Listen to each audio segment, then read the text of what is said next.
And hello, it's the NFL Exporter. We're here to talk some fantasy football for the 2013 season in the NFL, Week 11. I'm going to start with the players that I like this week. I definitely like Tom Brady against the Carolina Panthers. I also like Peyton Manning against the Kansas City Chiefs. I like Russell Wilson against the Minnesota Vikings. I like Drew Brees against the San Francisco 49ers. I like Matt Stafford at Pittsburgh. I like Nick Foles at home against Washington. And I also like RG3 at Philadelphia. Now, I will say for Tom Brady, Peyton Manning, and Drew Brees, they all face a top 5 defense this week, so you want to be careful. But with Brady going against Carolina, I believe that 200 yards and 2 TDs are well within his range. For Peyton Manning, 300 yards, 2 or 3 TDs still in his range. And for Drew Brees, 200 to 300 yards and 2 or 3 TDs are still in their range. So even though the matchups are tougher, these are the best quarterbacks in the business. And despite playing a top 5 defense, we know in fantasy football, in most leagues, in order to get 20 points, all you need is about 250 yards and 2 TDs. We know the weapons that all 3 quarterbacks have at their disposal, so that's more than manageable. So although there may be some slight risks around Manning, Brees, and Brady, I say you start them with confidence and expect them to get their normal 20 points plus. As far as running backs are concerned, I like Matt Forte at home against the Baltimore Ravens. I like Shady McCoy at home against the Redskins. I like Alfred Morris on the road at Philadelphia. I like Reggie Bush at Pittsburgh. I like Frank Gore at New Orleans. I like Eddie Lacy at the Giants. And of course, you have to have Adrian Peterson going against Seattle. You can never sit Adrian Peterson out. I also like Marshawn Lynch at home against Minnesota, and Jamal Charles on the road against Denver. Out of the running backs I just mentioned, I think the backs who have the biggest upside are definitely Marshawn Lynch against Minnesota. I definitely think that Jamal Charles will get more than his fair share of touches against Denver. Even if it's a blowout, he will be involved in the passing game. I like Matt Forte to rebound at home against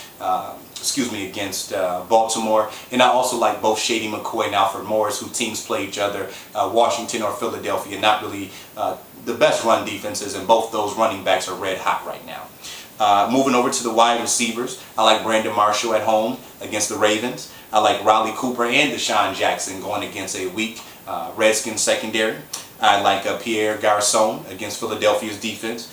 Obviously, every week you have to have Megatron in there. He's playing against Pittsburgh, who we know secondary especially is not the best in the world. I like Larry Fitzgerald at Jacksonville. I like Andre Johnson. Nice home matchup against the Oakland Raiders. I expect for Victor Cruz to have a good week. He's been kind of not been able to hook up with Eli Manning the way that they have been, just some miscues and things of that nature. But I think this is the week at home that he can get back on track against a Green Bay squad who really doesn't have someone to cover a slot receiver of Cruz's caliber. I also like Wes Welker. I think he's going to have a big game against Kansas City. I believe that the cornerbacks, Brandon Flowers, the attention will be on Demaryius Thomas after he had 3 TD receptions last week. I think they'll also be eyeballing Eric Decker. So I really think Peyton Manning's inside weapons, especially Wes Welker, will be a matchup that the Chiefs just can't stop. I also like Torrey Smith. The Bears are without Charles Tillman, their Pro Bowl cornerback. Smith, we know, has great speed, and I expect for him to find some big plays in the passing game for the Ravens. And as far as the tight end position is concerned, Julius Thomas has a great matchup against Kansas City. I believe, again, most of the attention will be on the outside receivers, Decker and Demaryius Thomas. Julius Thomas, a big-time passing threat for Peyton Manning. I expect for him to have a big game. And then, obviously, Rob Gronkowski, Jimmy Graham are must-starts no matter who they're playing. I also like Vernon Davis this week at New Orleans. And I like Josh Reed this week against the Philadelphia Eagles. As far as my dislikes or my concerns, I'm wondering if C.J. Spiller and Fred Jackson, that combination, can get it going at home against a tough New York Jets defense. Until I see anything else, Ray Rice, I don't care what the matchup is. Until I see anything, he is a guy that I wouldn't play under any circumstance unless you have maybe a very good team or you can afford to take a loss, but he's just not dependable. That Ravens running game is horrible this year. Stephen Ridley has a very tough matchup against a ferocious Carolina Panthers defense, especially against the run. Maurice Jones-Drew is playing a tough run defense against the Arizona Cardinals, whose front seven is very active and athletic. Giovanni Bernard has to watch himself. Cleveland's run defense and defense overall is one of the best in the business. I know they'll be looking out for him.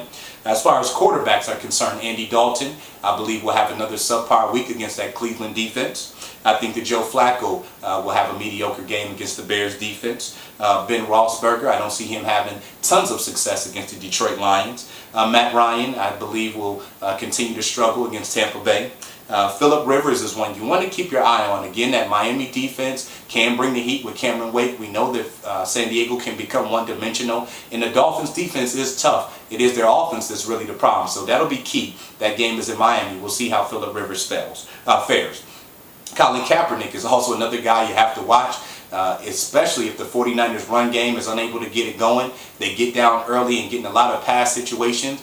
We know that Rob Ryan can dial up the blitz scheme, so Colin Kaepernick's another player you want to keep your eyes on. Also Eli Manning. You know, this guy has been very inconsistent. He has a pretty good matchup against Green Bay, but we'll see if they can execute better. It just hasn't been there this year for Eli Manning.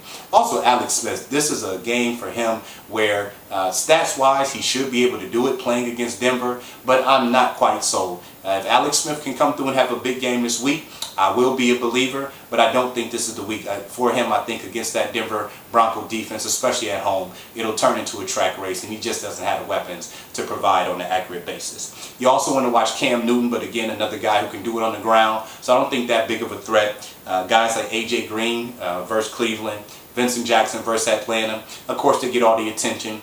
They get doubled, but I believe that these are players that no matter what the situation you have to have in the game, because they're big play receivers, they're the #1 option for their quarterbacks, and both of them have a ton of ability to catch the ball in traffic down the field. I also think this is a week that A.J. Green can break out just from a pride standpoint, because the whole talk is that Joe Hayden stops him, and I believe that Green will assert himself, and if Andy Dalton is the key really to Green's success, so you hope that he can certainly get him the ball. I also think that Keenan Allen is another receiver you want to be careful with this week at Miami. And rounding out the list, the receivers for Green Bay, Jordy Nelson and James Jones. One of them will likely have a good game. One will not. You know, they have a third-string quarterback in, so you don't know how that's going to shake out. You're kind of rolling the die with them. And then last but not least, Steve Smith for the Carolina Panthers has not even reached 90 yards receiving this year. A real flight risk. I just don't see him having much success. All right, that wraps up fantasy football as well as the NFL games for Week 11. It's the NFL Exporter Ty Goodman. That'll wrap it up for today. I look forward to seeing you all next week. Thank you.